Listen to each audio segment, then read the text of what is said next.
Hey there, it's me again with another just quick, quick little tutorial. Another functionality that gets requested a lot. Um, I'm not going to build it right in front of your eyes. Instead, I'm going to show you, just kind of give you a tour of the example file that I've posted, so you can figure out how to use it and how to incorporate your code in with it. So this is what it is.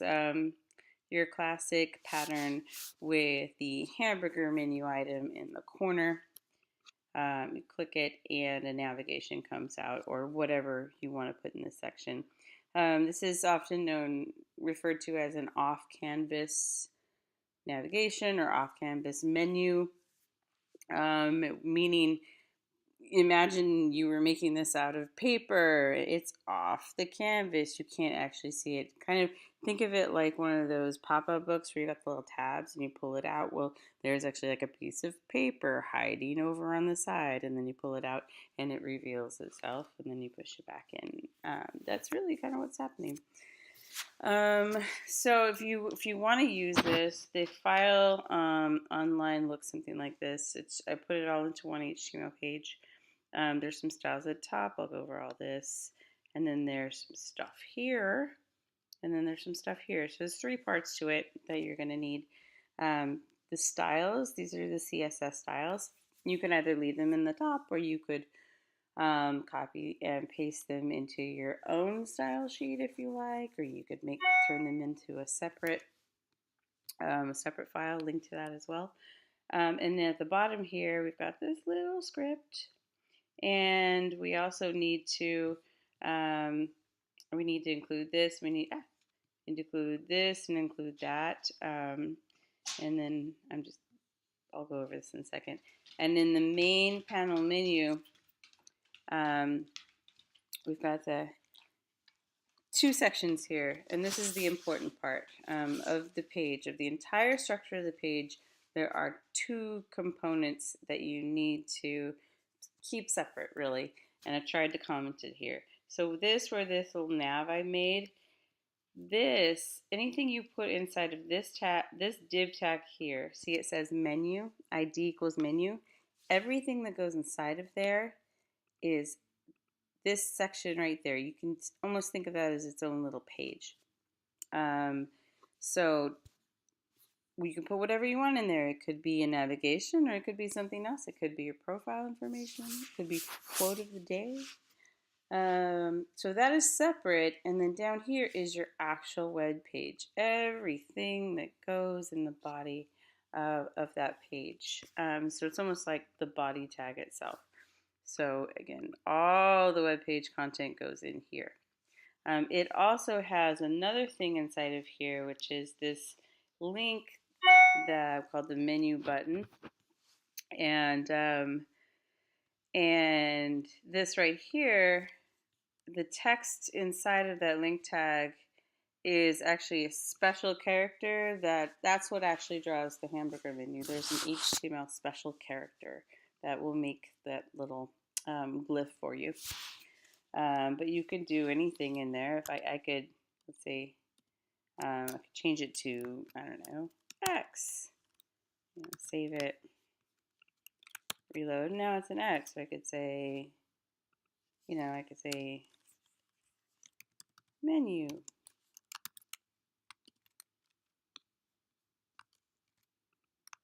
It's going to say menu. So whatever you put in there, that's your icon. Choose wisely. But we don't want that for now. We'll just keep it a hamburger thing because that's what everyone does. So you would just copy and paste. If you have a separate HTML page, you would just copy and paste the entire thing in there. And I'll show you what I mean. So I have a wonderful web page that I created. It's just riveting. History of the paperclip. Just sit down and read it someday. So maybe this is a page I'm actually totally finished with. I could just grab everything that's inside of the body tag, just all the contents of the page. Wow, that's a lot. So, yeah, okay. I'm going to copy that. I'm going to just paste it right in here. Boom. I'm going to save that. See what happens. Reload. The history of the paperclip. Doo-doo-doo. There you go. So you might want to do some things like there's some space up here. You might want to, maybe that's where your navigation goes. There's various tricks you can do. But it's just basically, so like I said before, treat that page container div as the body tag basically. And then the stuff at the bottom, you can just copy and paste it in there. You would paste this script right above the closing body tag. I mean, you could probably put it in the head tag as well. What it is, it's JavaScript, but it's a version of JavaScript called jQuery.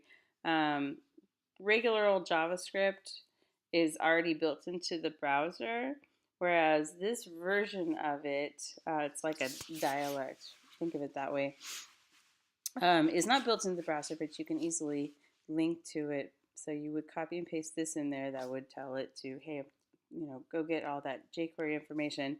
And this is the script right here that makes the menu pop out. And if you're curious, basically what it does is say, hey, go find something with a class called menu link.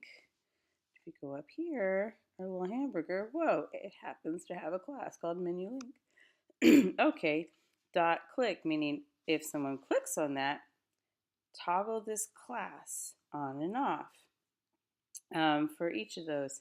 And the class is called active. So there's this class called active here and active here, and it's doing this thing called transform, which means it's moving something from right to left.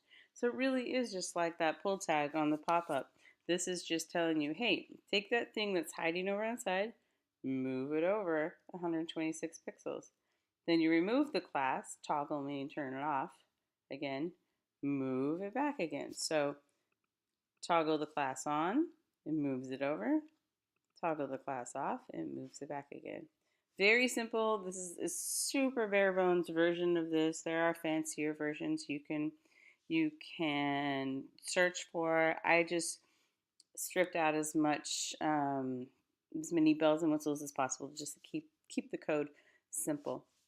So go ahead. I think I'll probably put a link down below this YouTube clip so that you can get it. But I'll take the history of the paper clip out, and you can just, right click, view page source, and then copy all that stuff. It won't have the history of the paper clip. I don't know, maybe I'll leave it. Maybe you'll find it really interesting. That's all for now. So long.